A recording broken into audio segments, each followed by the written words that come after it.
Assalamualaikum warahmatullahi wabarakatuh. Pada video kali ini, saya ingin memberikan materi mengenai lempar lembing. Sebelumnya, jangan lupa like, komen, dan subscribe ya teman-teman. Masuk ke sejarah lempar lembing.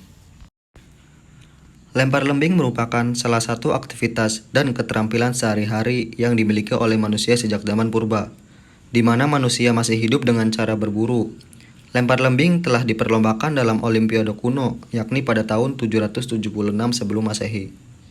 Konon, Achilles merupakan prajurit Sparta yang sekaligus merupakan pelempar lembing yang tak terkalahkan pada waktu itu, karena ia tak hanya dikenal kepiawaiannya dalam pertandingan, namun juga dalam medan perang. Lempar lembing menjadi salah satu cabang atletik sejak tahun 1908 dan sekaligus ikut daftar dalam IAAF, International Association of Athletic Federation.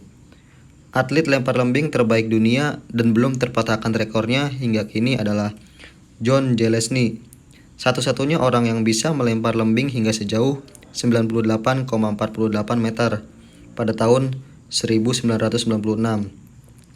Ia memenangkan medali emas pada Olimpiade tahun 1992, 1996, dan 2000. Setelah itu, Johannes Vetter menjadi atlet nomor 2 yang bisa melempar lembing dengan jarak yang fantastis, yaitu 94,44 meter pada tahun 2017. Berikut ini ada lapangan dan alat lempar lembing. Bisa kita lihat bagaimana denah lapangan lempar lembing ini. Kemudian ini adalah lembing, yang mana berat untuk putra 800 gram, berat untuk putri 600 gram, panjang untuk putra 260 sampai 280 cm, panjang untuk putri 220 sampai 230 cm, dan panjang lilitan 14 sampai 16 cm. Di sini ada peralatan lempar lembing. Dalam alat lempar lembing terdiri dari 3 bagian, yaitu mata lembing, badan lembing, dan juga tali lembing. Badan pada lembing terbuat dari metal, lalu mata lembing lancip dengan ujung yang panjang. Di sini dapat terlihat dengan jelas bagian-bagian dari lembing. Yang pertama ada mata lembing. Fungsinya untuk menancapkan lembing pada tanah. Dan yang kedua ada tali lembing. Fungsinya untuk memegang lembing agar saat lemparan dapat dilempar dengan jauh. Berikut ini adalah 3 teknik memegang lembing. Yang pertama, teknik memegang Finlandia. Yang kedua, teknik memegang Amerika. Dan yang ketiga, teknik memegang tang. Yang pertama ada teknik memegang Finlandia. Teknik ini memiliki ciri-ciri yang menempatkan ibu jari dan jari tengah di ujung lilitan pegangan. Kedua jari ini bisa memberikan kekuatan kepada pegangan lembing. Fungsi jari telunjuk hanya untuk menunjang lembing dengan cara untuk diluruskan di bawah lembing dan kelingking, dan jari manis ditempatkan di atas lilitan. Yang kedua adalah teknik memegang Amerika, yaitu dengan menempatkan ibu jari telunjuk di ujung lilitan pegangan dengan ketiga jari yang lain membentuk lingkaran di sekitarnya. Letak kekuatan pegangan lembing terletak di jari telunjuk dan ibu jari, dan ditempatkan di tengah-tengah telapak tangan. Dan yang ketiga adalah teknik memegang tang. Teknik ini sudah sangat jarang digunakan. Hal ini dikarenakan dukungan kekuatan yang diberikan oleh jari yang memegang lembing masih kurang kuat. Cara ini dilakukan dengan menempatkan lembing di antara jari telunjuk dan jari tengah. Berikut ini adalah gaya lempar lembing, yaitu ada 2. Yang pertama hop step, yang kedua cross step. Yang pertama adalah gaya hop step atau gaya berjingkat. Teknik ini dimulai dengan melangkahkan kaki dengan cara berjingkat mulai dari kecepatan sedang menuju kecepatan tinggi.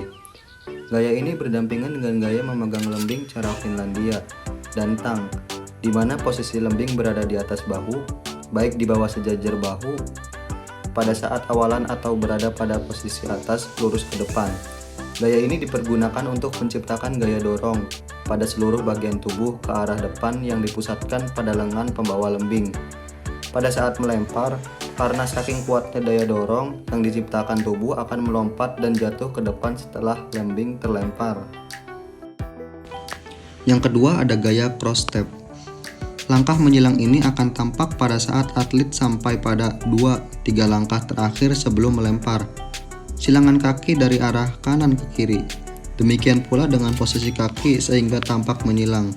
Gaya ini biasanya bersanding dengan memegang lembing Amerika yang cenderung mengarahkan ujung tombak ke atas dengan sudut 45 derajat. Awalan yang digunakan adalah lari biasa dengan kecepatan sedang menuju kecepatan tinggi. Silangan kaki dan badan yang bersamaan dengan lengan yang melempar akan menghasilkan daya lempar yang kuat dengan arah yang lebih cenderung menyamping alias tidak terlalu ke tengah. Yang terakhir adalah peraturan perlombaan lempar lembing. Yang pertama, lembing harus dipegang pada tempat pegangan. Kedua, lemparan sah bila mata lembing menancap atau menggores tanah di sektor lemparan. Tiga, lemparan tidak sah bila sewaktu melempar atau garis 1,5 meter menyentuh tanah di depan lengkung lemparan. Keempat, pertandingan berskala kecil seperti pertandingan tingkat lokal atau daerah, atlet boleh membawa lembing sendiri asalkan sesuai dengan kriteria yang ditetapkan oleh panitia. Kelima, ketika dalam pertandingan atlet lempar lembing hanya boleh menggunakan awalan hingga melempar pada tempat yang disediakan. Keenam, melempar melebihi batas yang ditentukan merupakan lemparan yang tidak sah. Ketujuh, pendaratan lembing bisa dinyatakan sah dan dapat nilai apabila bagian lembing yang jatuh terlebih dahulu merupakan mata lembing pada area yang disediakan dengan posisi menancap tanah atau hanya menggores tanah. Pada saat awalan, lembing sama sekali tidak boleh menyentuh tanah karena hal itu dinyatakan sebagai diskualifikasi yang setara dengan apabila atlet melempar di luar area yang disediakan, misalnya melebihi batas awalan. 9. Semua atlet akan bertanding untuk memperoleh jarak terjauh dari lembing yang telah terlempar dan masing-masing atlet hanya memiliki 3 kali kesempatan untuk melempar lembing.